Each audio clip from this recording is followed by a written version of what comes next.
Good evening and welcome to the People's Scrutiny Committee.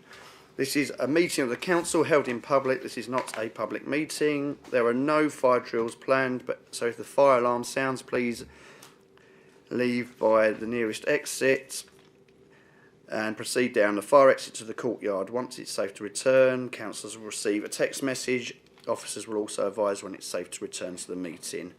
We'll be recording this meeting this evening using our webcasting system. The webcast will be transmitted live and be available on the council's website following the meeting. All mobile devices should be switched off or set to silence and the meeting is not disturbed. Thank you. So, do we have any apologies for absence? Councillor Lawrence has been substituted by Councillor Carol Morris. Thank you. Any declarations of interest? I'm not sure whether I need to, but on agenda item 4, it talks about the Pitsea Food Bank, Basildon Food Bank, and I volunteer there on a Tuesday evening. Okay. Thank you, Councillor Reid. Anybody else? No. Right, we'll go on to item 3, the minutes of the previous meeting. I take it everybody's had time to read it, so vote on block if possible. Does everybody agree that was here agree with the minutes of the meeting? Yes. Yep. You were here. No. Yes. Okay. Yep, that's fine. Thank you. Just to confirm, the others would abstain. Yeah, sorry, and those that weren't here abstaining. Yep, sorry, 2. Thank you. Right, now we go on to item 4, the Q4 overview report, people thing. Thank you. Thank you. Before you tonight, councillors, is the Q4 report. I will point out, obviously, Q4 is still going and will be going till the end of March. So the items that are updated will only be the monthly PIs. The quarterly PIs will not be done until into April. So if there are any questions, quite happy to take them.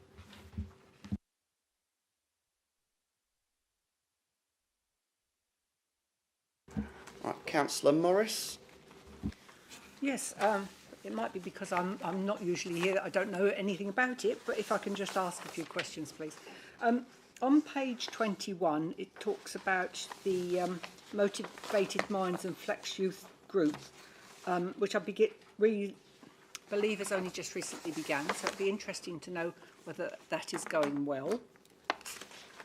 And also, on numerous pages afterwards, page 23, it talks about year-to-date targets, but there aren't any.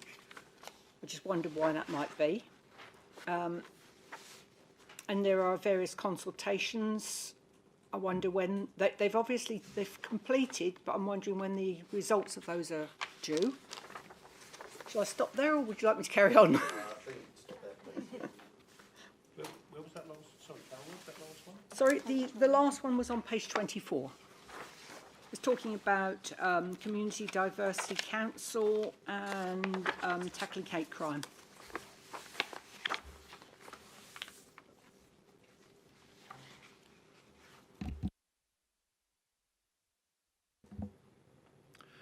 Certainly in terms of Motivated Minds and their work with the Flex Youth Group, we've worked with Motivated Minds now for probably 3-4 years. And they're doing an excellent job from their base in the Eastgate. And certainly the Flex Youth Group have also benefited from the executive development course. So we know that the work we've done with Motivated Minds and Flex has enabled them to access further funding from alternative sources. So they're doing a very good job and supporting our community very well. In terms of the targets, these are new targets a couple of years ago, or new PIs, sorry, a couple of years ago. So we've not set a target per se because we weren't measuring them before. I'll certainly discuss with the staff that will be looking after these in future around whether they should be targeted or not.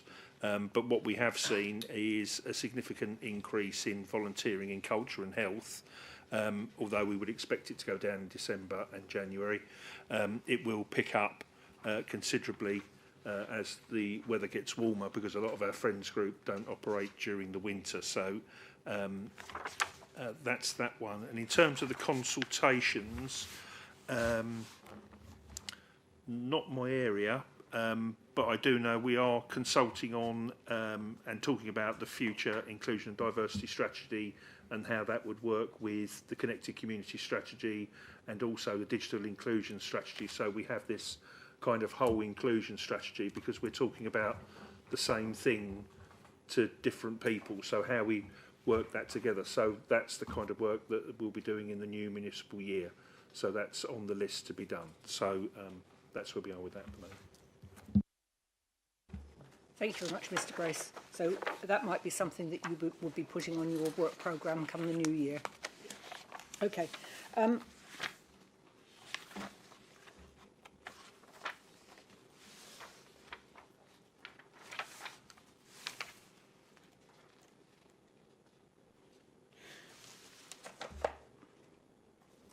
So an application was submitted to Sport England in October 24 for deepening the plan, find your active work. Is there an update on that?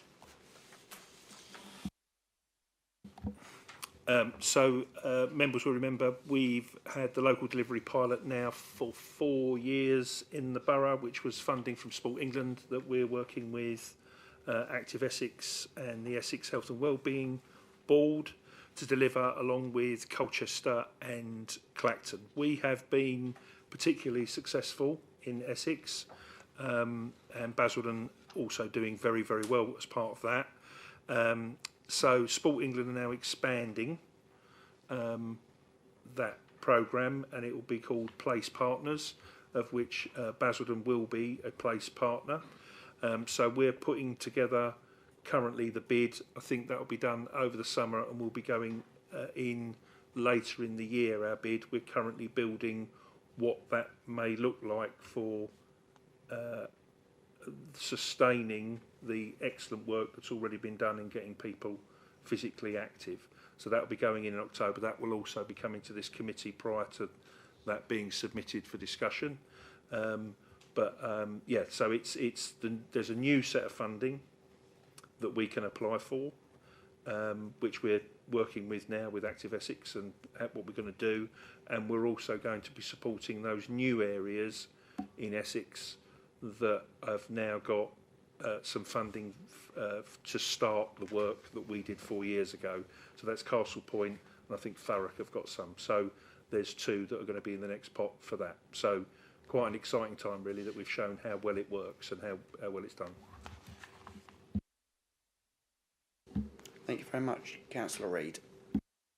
Thank you. And again, I'm not sure if this is appropriate because I've already said I volunteer at the food bank, but it says on page 22, initial work is underway to work with Basildon Food Bank on their move to the ex-community resource centre.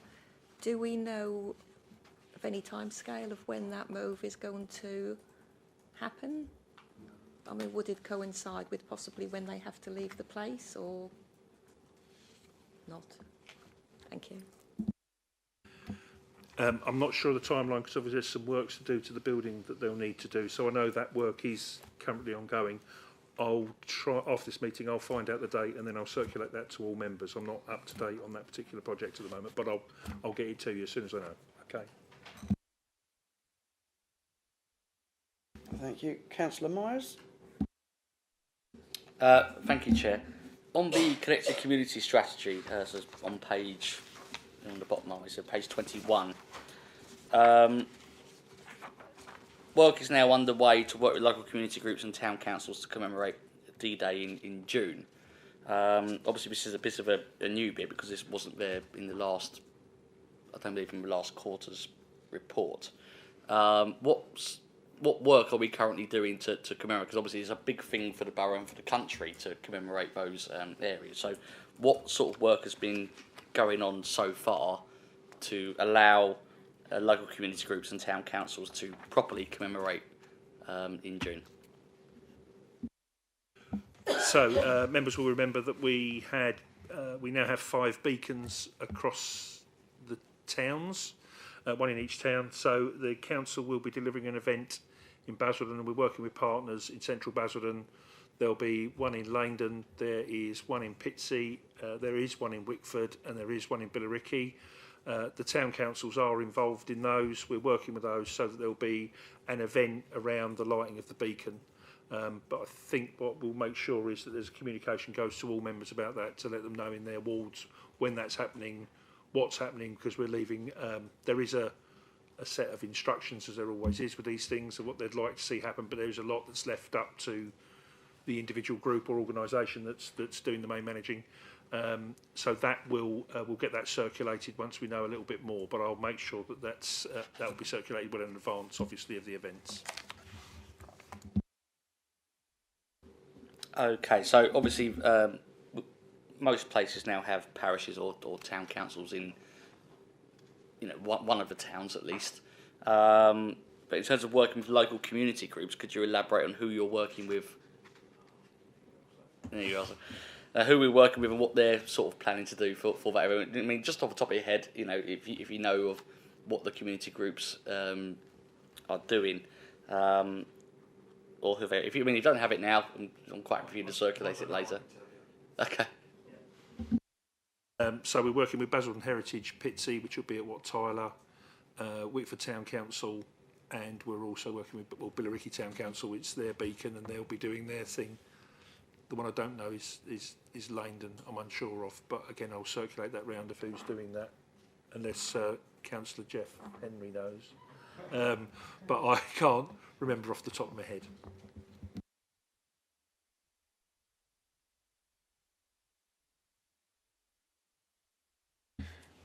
Yeah, I understand that Langdon is going to be pulling in some kind of a thing, although it's not part of the central budgeted council aspect. So we are organising something more at a more local level. So I think Wickford and Billericay, their town councils largely are the key players to that. Basildon will be doing something, I believe, with the heritage people. Wayne has been working on that for a couple of months now. And that will be probably here in our civic main town, and I think Pitsea will have something. I know we've got to organise locally at Langdon ourselves, but we will do. Okay, thank you for that. And just finally, of course, going on to the play review. And obviously what the successes we've had this year, we've spoken about this at every single scrutiny meeting we've had over the last 2 years, with the the exceptional job that yourself, Paul, and staff have made in sorting out these contracts and whatever, and getting them delivered. I think that we look at what we've achieved over the last 2 to 3 years on this aspect of getting these new play areas done in a timely and efficient manner. I think that's credit to you and your staff and the contractors to actually do it on time and on budget. I just wondered if Councillor Henry would like to make a few comments on his portfolio about how he feels it's been and going forwards for the next 7 years or so. Well, obviously, you don't have a conversation in any council building without somebody bringing up the two magic words of every local authority: who's paying. But the money's been set aside. We're very proud of the fact that we haven't touched it. We haven't in any way scaled that down. It's a peculiar thing with the play strategy, because there's nowhere that we can go and just, this isn't Costco, we don't get to walk in and say, I'll have 143 play areas, please. There's quite a lot of work that's involved. As a matter of course, all of our parks, all of our play areas are routinely inspected to make sure that they're safe and that there's no danger to the people currently using them. They have been rated in terms of safety, so we know that priority. We know which one's got 2 years left in it. We know which one's got 6 months left in it, and we will make safe on those parks, accordingly. Obviously, the budget is spread out over a 10-year period. we're now about to come out of year 3 and go into year 4, and they have been great. And actually, we're seeing now a vastly different mix of tactile experiences. So you've got play panels with moving objects and things that are actually quite educational. They're not just babyish shapes. They're quite educational, teaching about the weather and a variety of things, which is really, really nice to see, because it's actually something that you can then do something with. A shape is a shape, but you know, the sun and honey pots and bees and pollinators and things like that. It's a very, very different thing. It's not a particularly simple job. Our officers, Tracy in particular, will go out and consult. So when we've been out consulting for a skate park, we've literally set up a tent in the middle of a big park, and we've sat there for 6 hours and talked to people, engaged with local families, people passing by. When it comes to the individual playgrounds that might be on housing estates or between estates, we will literally go to the nearest primary schools and consult with the student bodies there, and that's been incredibly successful. So children are telling us what they want on their play park on the way home. It's been helpful, it's been useful, but none of it's quick. We then order those goods, we then wait for that design to come in, we then agree that design, we then have to get that design through legal and procure it and follow all of those procurement steps.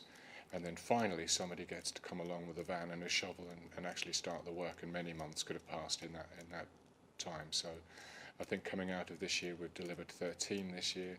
There's 10 on the books for next year, of a variety of sizes and across an even spread of the borough, and that's also an important aspect.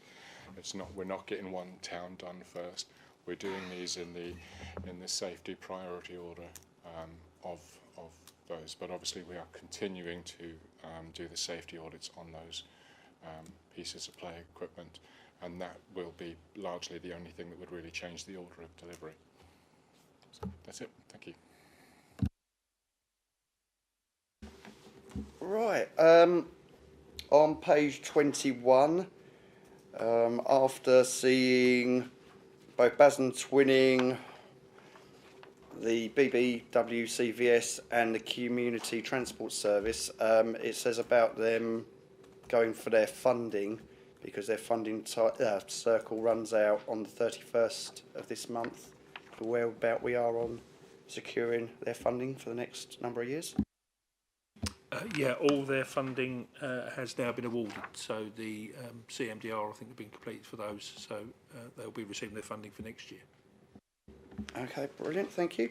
The other number which jumped out at me was on page 28, and again it comes under health and well-being, which is very important, as we've spoken before about the CDC coming to pits and things like that, and the new centre coming within Eastgate. It was good to see the number of bike applicants for pedal power jumped up in January. Is this probably down to weather, or is it a change in the way they're working? Well, it's become very, very popular, and word gets around December's never a good month to the yardstick anything against. But yeah, so it's still growing from strength to strength, and certainly working with partners like the hospital, for example, where it's been a huge benefit to those people. The story that was told, I think it was at Cabinet, we were discussing it, and somebody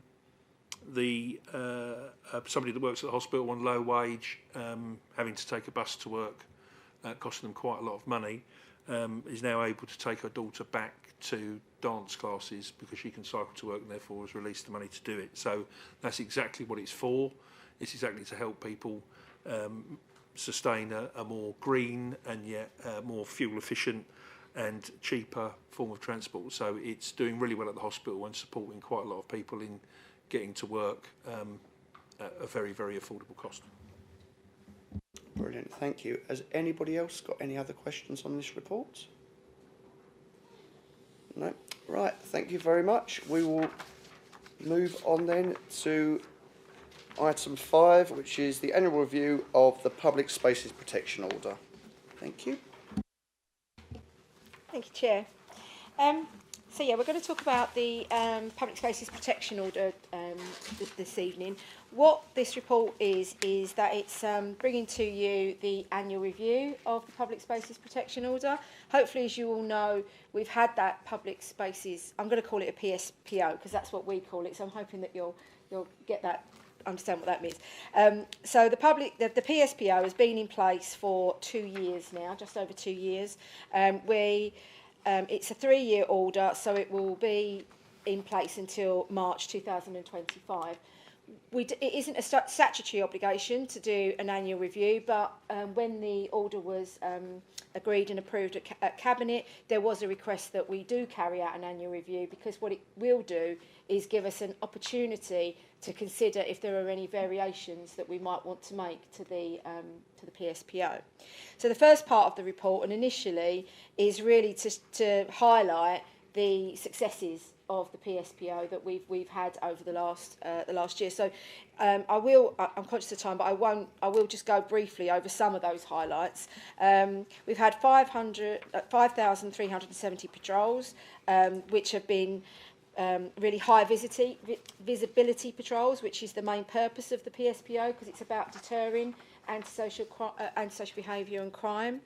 3 high street towns and shopping areas are the highest locations for the patrols, so that's Basildon, Billericay and Wickford. The main areas of the PSPO enforcement are mainly due to alcohol consumption in restricted areas, illegal use of drugs, urinating, illegal use of motorised vehicles and car cruising. So that's the areas where we've actually been able to issue fixed penalty notices under the PSPO. And the ongoing added value, I think, from having the PSPOs is that we've been able to carry out 644 public reassurance visits, 62 assists with emergency services, so events that have happened in the PSPO areas where we've had our community safety wardens patrolling. They've actually been able to help with emergency situations, and also deterring ASB, and this is where the community safety wardens themselves have witnessed that their presence has deterred a group of people that may potentially have been causing some antisocial behaviour. So there's 66 incidents that have been recorded of that. There's probably a lot more, but they might not necessarily have been witnessed. We have also highlighted in the report that ASB has reduced in most areas where we are patrolling. And there's only a very few where that hasn't happened. The reduction in reported car cruising incidents has been quite significant, and that, you know, we introduced a additional area for car cruising as a variation last year, which was at the Southfields industrial area in in Langdon. And again, as I say, we've received significantly less reports particularly around the Tesco flyover and that area since we introduced those PSPO restrictions. So we're really seeking, in terms of the annual review, it's there for information purposes, but you know, obviously it's an opportunity for the committee to comment and report on that information. But the main part of the report, which we would obviously really like members' views, is that we are recommending 2 variations to the PSPO this year. The first one is about bicycles, and we've just heard that, you know, people riding bicycles is a really important aspect. It's culturally, we're moving towards encouraging more use of bicycles. So this is not about prohibiting the vast majority of people who will ride their bicycle in the borough in a well-behaved manner and in the appropriate way. This is trying to put something in place to deal with the minority of people that we are experiencing that is increasing, is that riding their bicycles in an antisocial way. And that's particularly in some of our public space areas, such as the town centre and some of our park areas. And we are getting increasing reports about that. And I think the report identifies that. So the other one is about using amplifiers. And this is specific for the Basildon town centre. We're, again, seeing an increasing amount of amplified use of buskers who I do not have the council's permission to carry that activity in the town centre. So it's not a planned event, and it's not something that the council have given permission, or the town centre management company have given permission for that to happen. So this is about trying to have another tool in our toolkit to enable the community safety wardens and or the community policing team to be able to issue on the spot fixed penalty notices when they witness that activity. The wording around those prohibitions are quite vague in the report at the moment, and that's quite deliberate, because what we want to do is to get to seek some views around that. We will have to go out to a public consultation, so this report will be going back to Cabinet in June to get authorisation to formally go out and consult on those two recommendations. So when we've done all of the consultations, there will be some final wording that will be agreed based on, you know, what is the feedback we get from members of the public, businesses and members of the council. And then our legal team will work together to put the correct wording together about what we actually want to achieve from that prohibition. As I said, so really we're just seeking your views, comments, and that whatever views and comments we get back from today will be included in the report that goes to the Cabinet in June. Thank you. Thank you very much for that report. One thing I'm going to mention before we kick off this was what we always must remember is the councillor who pushed off for the PSPO in the first place, which was our friend and colleague, Councillor Luke Mackenzie, who's, you know, we sadly lost a few weeks ago and missed dearly. But it was him and Councillor Rimmer that pushed for this, originally starting at the Pitsea flyover with the street cruisers we had there. So it's good to see that an idea that has started in a small area of Pitsea has spread across the borough, and actually the amazing difference it has made to all our residents and businesses. So I just wanted to have that before we go in. What I'd like to do, if possible, is break this discussion down really into two pieces. One, to discuss the proposed recommendations, and then go on and talk about the full report later, if that's all right with all councillors. So if we can start off with the first one regarding bikes. What is anybody got any feedback, either positive or negative, on that proposal? Councillor Reid. I think that, I mean, it's positive that the report states that things are improving, but I think the time will tell now with the lighter nights and the better weather, because where I live, I mean, once the lighter nights come, we have motorbikes coming down Travers Way. They go round the park at Winifred Road, and they go straight right past the shops at Chalfordon Square and go round Northlands Park. And then they do that on a circular tour, sometimes all day and sometimes all night. And so I think that at this time of year, it is going to be quieter, but once the clocks change, I think there could be. And so I think then we'll see exactly what difference this has actually made.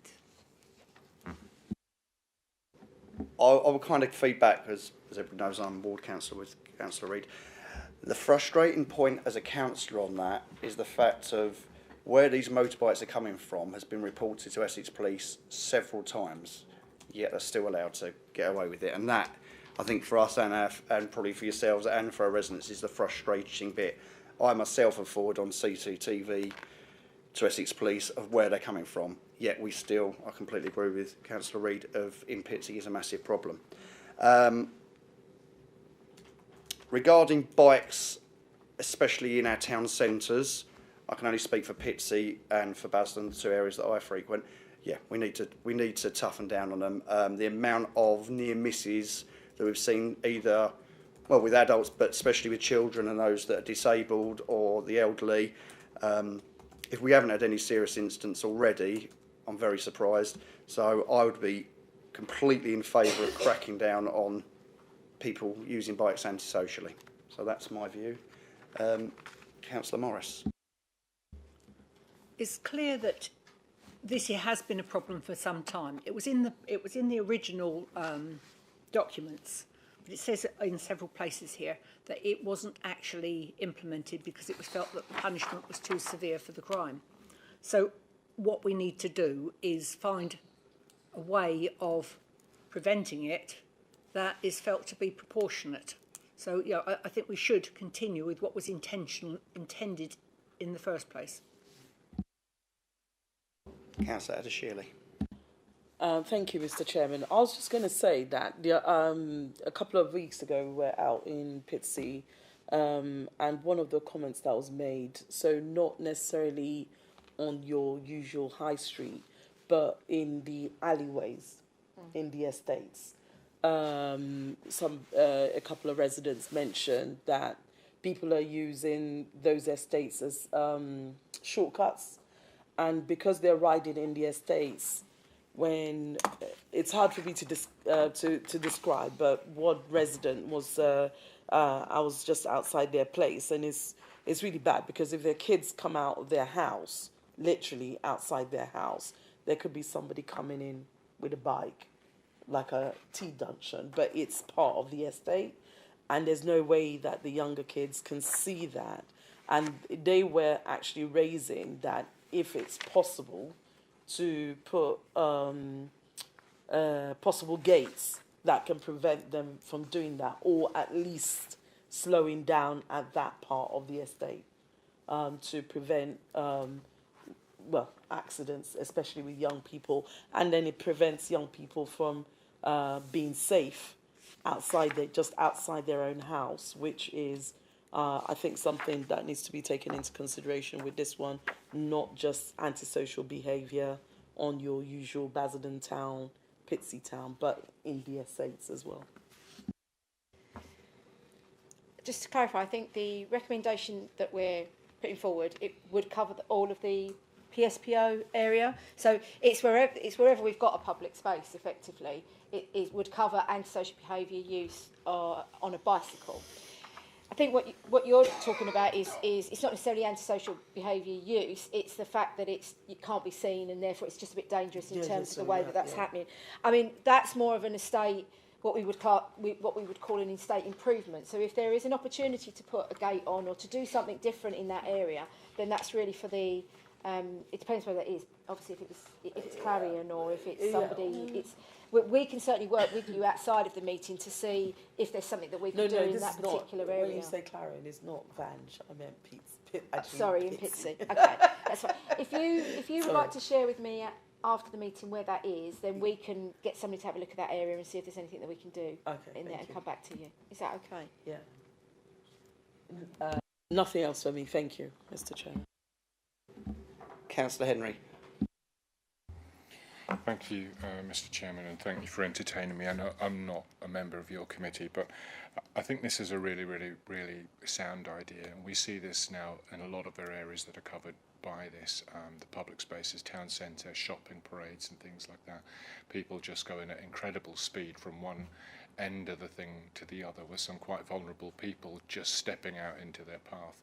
And this could be potentially life-changing injuries for some of these elderly, vulnerable, quite frail people for whom they rely on this daily go out for a packet of fags, a copy of The Sun, or a pint of milk. That's their entire social life encapsulated in that one trip. So to have these types of people running up and down, perfectly all right, perfectly acceptable mode of transport, and with a safe and sound, I know Elaine and the housing team are looking at doing safe bicycle stores, particularly in the Lee Chapel North area. But it's a difficult thing. We all have to share the same space, and we have to be a little bit considerate of each other. So I think anything that empowers the use of the PSPO to actually make that a little bit more bearable for those residents that might come a cropper if they step out at the wrong time. I did want to just briefly talk about the success of the Southfields edition that was last year. I'm a Londoner. We have another Londoner here. The noticeable drop in the noise as they're cruising around Southfields of a night time and then bombing down Nicholas to Bas Vegas is just incredible, and it's nothing to do with the time of year, it's to do with the fact that we've done something about it. I would also say that I haven't seen as much trouble per se in my local park as well, because there is more of that presence around the park and around that estate that adjoins the park. So thank you, really, really, really successful. Could we also, though, with this bicycle thing, include those electric mad things, those toasters with handles that people are flying about at breakneck speed through the high streets? Because they're actually going quicker than bicycles. Thank you. Technically, we could include that as part of the fact that it's a cycle. So it would be if it was being ridden, again, as you said, in an antisocial way. So, Councillor Myers. Thank you, Chair. Obviously, as a child in Wickford, used to be on my bike and going, to parks and things like that. But obviously, yes, thank you, Councillor Henry. But in terms of what we consider to be antisocial riding, I consider to be, especially with Wickford High Street, as mentioned in this report, is, you're not just riding down the road or potential children riding on the pavement and sort of dodging people. You're actively going past people's parked cars and actively riding on the wrong side of the road, with vehicles coming towards you while pulling wheelies and all this kind of stuff, and cars having to brake very sharply. I say this from experience because I've seen it. I don't know about the other towns, but I think I've seen it in Pitsea a couple of times. So I think this is very good to kind of, not to penalise people riding bikes, but to penalise people who are doing it stupidly. The high street is not an assault course. It's not where you take your mountain bike to go over ridges and ranges and try out new skills and things like that. But there's been times where you're riding very, very close to people's door mirrors in busy town centres, where you've got buses, taxis, cars, motorbikes and stuff. It only takes one person to open their car door and someone flips over the top of it to say that person's being done because they didn't have due care and consideration of not looking out for a cyclist, for example, whereas a cyclist shouldn't have been there in the first place, doing all that. So I agree with the extension to the PSPO in this respect.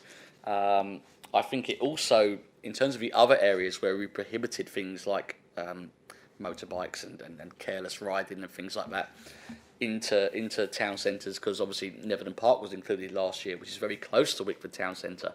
So of course it's not just one area, but when they're leaving, they are either predominantly going through a high street or they're going back towards the road towards Basildon.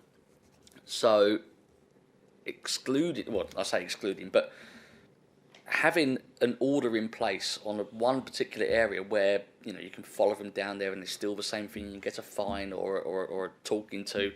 I suppose the only thing I've to say is do we have to give our wardens bikes as well to chase them? Because obviously if they're on a bike they're going to go. But obviously if you get I know they have body cams and everything else, they can see the faces and all that. So if they see them again, then of course they can follow up later on and give that sort of intelligence. But I think having it in place and telling people that we will not put up with it. If you're going down the road and your dad's on the bike and is followed on by a 6-year-old Jimmy on his bike, fair enough, or in the pavement or on the road or whatever, fine. Just don't be doing wheelies and all this stuff down the road and going in the other side of the traffic, potentially mounting the pavement because a car's not going to stop, or it does slam its brakes on so it gets shunted up the back. But nothing's happened yet, but it just means that it could.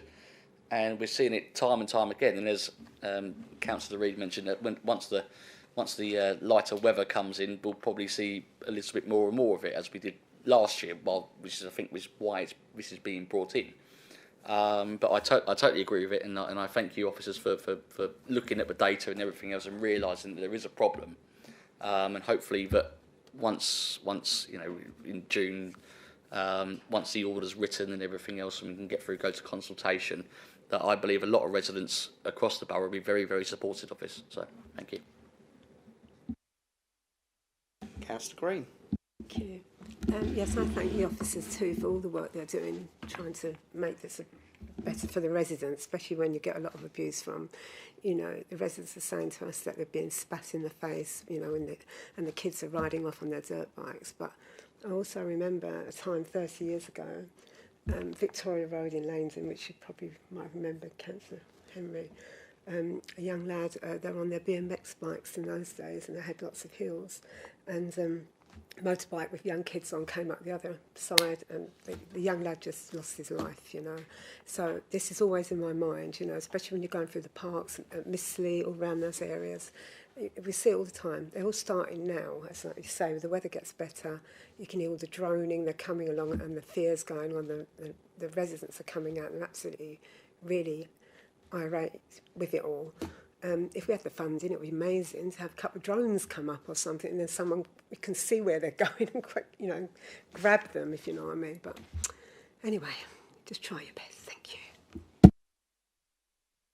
Right, we'll quickly move on then to the amplifiers for Basildon Town. Has anybody got opinions or anything they wish to share on that bit?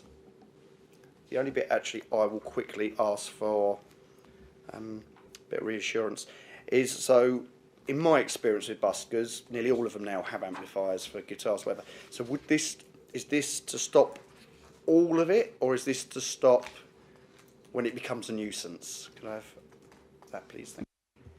Yes, I think I probably wanted to make the point in my introduction, and maybe I didn't make that point as well as I should, but this is not about stopping that cultural experience of people playing music and being able to listen to music, because that's a really important thing that the borough is encouraging. So there will still be planned events that will happen in the town centre, and that will involve some form of potentially could involve some form of amplified music, and there will also be some occasions when the council will give permission for somebody to be there to play some music normally around a particular event or for a particular reason.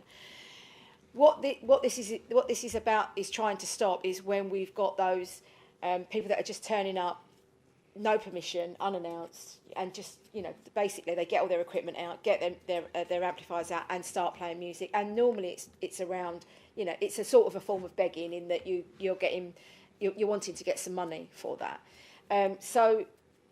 And what that is actually doing is, because we've got residents that live in the town centre, and we've got quite a lot of businesses that are not necessarily retail businesses. We've got quite a lot of office accommodation that is above the retail. That really loud music can have a massive impact on those people. So it's really a way to stop that level of nuisance. So if somebody was singing without an amplifier, for example, it may be that that's not causing a level of nuisance. It's not creating the level of complaints that we might be receiving. There would still be an issue if that person was begging, because the police could still deal with that and could potentially ask them to move on. But this is about really dealing with those people that are creating that very loud noise in the town centre.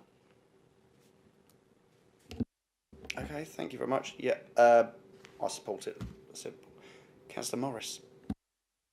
Yeah, can I just ask, on page 46, it says that this policy was there historically. It was managed by the town wardens, but has not been in place for several years, and I just wondered why, what happened, why it desisted. Thank you. Yes, councillor, it was in place, but the level of fine wasn't appropriate for similarly to the use of bicycles. So this is a more appropriate way of dealing with it, and it makes it a more appropriate deterrent, because we've got our community safety wardens that can go out and tackle these specific issues, because we've got those doing specific town centre patrols now. So it eases the process, essentially, that we can go out and tackle it more easily, and the fine is more representative of the incident itself. It was the same issue with the bicycles.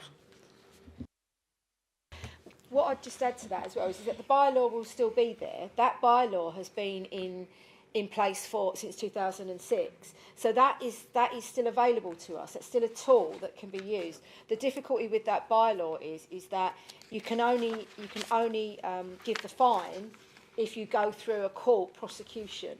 Whereas with the PSPO, we can issue a fixed penalty notice that then has a lower fine. It has a reduced fine. It's £100, and I think it's reduced to 75 if they pay within a certain amount of time. But we don't have to go through the actual court process in order to issue that fine. So this is almost like another tool that we could use. And if somebody was persistently, doing that, then we could possibly have enough evidence then to go through the bylaw process and actually get the higher fine through the court. But at the moment, it doesn't work so well in that way. So the PSPO is just an additional tool, effectively. So the bylaw will still remain and still be in place. So once again, like with the bicycles, it's a case of it's needed, but we just need the right tool to deal with it. Mm-hmm. Councillor Myers. Yeah, thank you.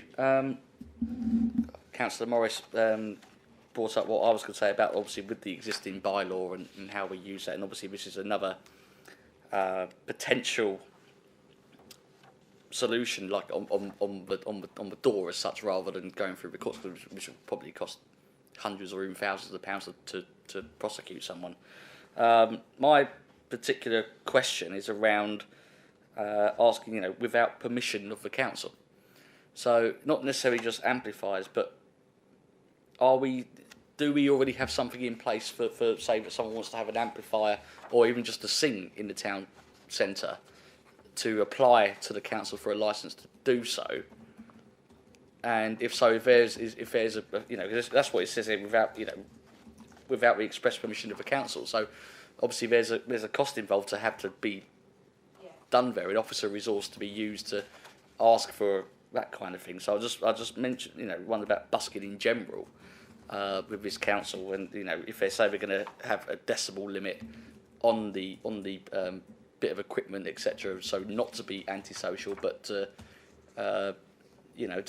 provide entertainment in the town centre, not necessarily begging, but to provide. They may be just proper working journeymen, something like that, going from town to town and doing something, not necessarily begging, but their employment is that. So I just wondered what the definition of what we're looking at here is. There's a number of things at play here. So if there is to be entertainment in the town centre, there is a process for that, and that's deemed as an event. Busking, if the council allows busking, so we say, come and book an area, let us know what you're doing, etc., that does then attract for us a very large bill for performing rights. So you're effectively running an outdoor theatre that people then have to pay for playing that music. So that would end up with us paying for that. So we don't allow busking. We don't technically allow busking, and we're specifically stopping and will fine people for amplified music. So that's the position we take. Music in the town centre can happen, but that would usually be as part of an event.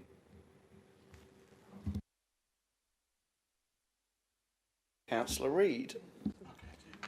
Just going on to the busking, I get the fact that there's offices and things like that in the town centre, but I actually quite enjoy just if somebody's just singing, not amplified with speakers and things. I actually think it's really nice. Yeah. And this is how a lot of famous people become famous. I mean, Sam Ryder, he was a busker. And look at him now. And I think by not allowing any busking in the town centres is sad, quite honestly. I think that's one of the reasons why we've used the terminology that the prohibition is about the amplified music. It's not about busking, because I think we all get that is a cultural experience, and people do get some enjoyment from that. So what I think you know, and we, again, it's really good to get your views and your feedback here, because what that's helping us to think about, and particularly your point as well about the permissions, it is about helping us think, what does that wording need to actually say, and so that we're much clearer about what this prohibition is about. And so it's, I think that's really helpful to hear those comments. But I think that's one of the reasons why we've not deliberately said that the prohibition is not about busking. It's about the amplified noise and the amplified music. So we need to be clearer on that. Yeah, thanks. Councillor Shirley. Thank you, Mr. Chairman. I was going to say that I think getting the permission is definitely a plus and is something you should look at. I know that in London, I used to live in London, it got a bit ridiculous in the underground because there was a lot of buskers. So where some of us will enjoy it and appreciate it, there are people out there that don't. And we are here to look after everybody. So if they apply for permission to go to because this is what they did in London in the end.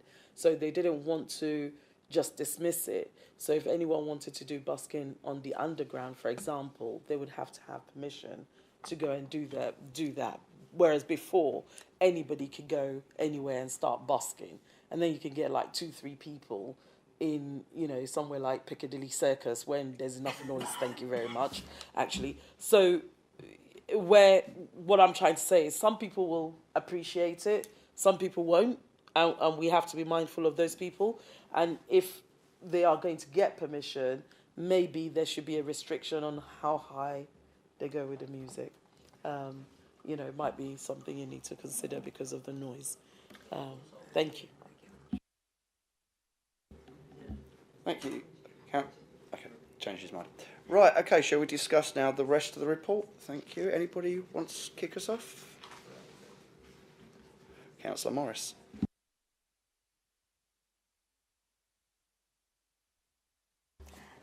You said that this PSPO started in 2002 and it concludes in March 2025. What steps have been put in place to ensure that it can continue after then, or something is available to take its place? I mean, I think we'd like to be saying that from the annual report that we've produced, that the PSPO is successful. It's doing the job that we put it in to do. So there will be an intention that we will take when we take the report to Cabinet towards the end, the autumn next year, which will be about confirming the consultation feedback, and then it will also be about confirming the variations to the report. We can use that as an opportunity to get the authorisation to go out to full consultation again to extend the PSPO for a further period of time. And so that would be our suggestion, that we'd want to continue with the PSPO, but you do have to then apply for the PSPO every 3 years? Yeah, every 3 years. So, I mean, as long as we've done the appropriate consultation around that and we've got evidence to prove that it's still required and it's still doing its job, then we should be able to continue with the PSPO in existence. And there are a number of local authorities that have had PSPOs in place for several years now. So there's no reason why that couldn't continue if there's support for that.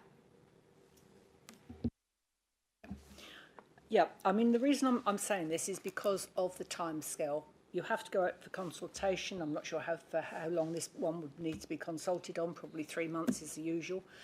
And we are getting a lot of this sort of thing coming that needs to be renewed, coming up at the last minute. So what I'm suggesting is that it would be useful if there was a timescale put in place so that you can show that the consultation, it went to Cabinet at this date, so there's 3 months consultation, so therefore when a new policy is written and it can be in place by the time that it's needed.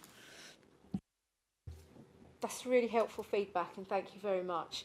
What we can do is we're taking a report in June, so what we can start to do in June is to lay that timetable out, and then we can start that consultation or get the authority for that and the consultation much earlier. So thank you, I really appreciate that feedback. Right. Looking at the table on page 80, I mean the fact of, I think, that everything has fallen, street crime and social behaviour, apart from Pitsea Town Centre, which when I first saw that I kind of got a little bit concerned. I'm glad there's a paragraph underneath it which explains why, and it was down to a particular group, and hopefully next year we'll see the figures looking a lot better than they did. Again, I've got to cover Pitsea because that's my area where I live and where I represent. So I had a certain resident that used to phone me weekly or sometimes even daily about antisocial behaviour within Northlands Park.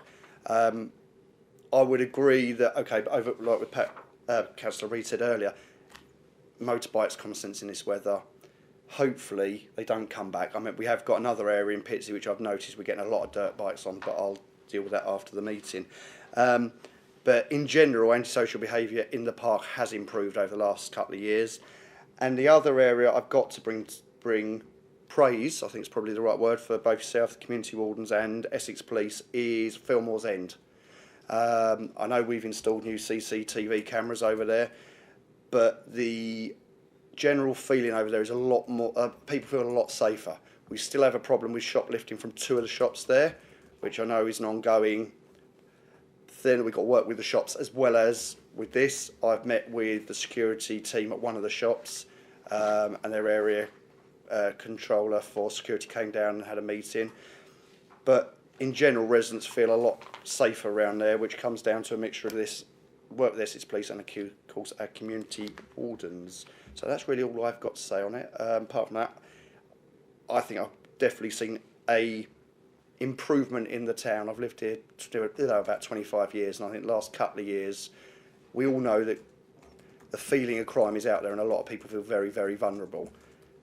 The data shows something slightly different. What we do need to do, and it's something when I speak to the police, is we must get people to keep reporting crime, because that is a problem where a lot of people feel it's not worth. And whenever I've gone to a police road show or Safer Baz and everything, it's something that we have to tell residents and keep going, even if it's something they don't necessarily think hugely affects them, it's worth reporting.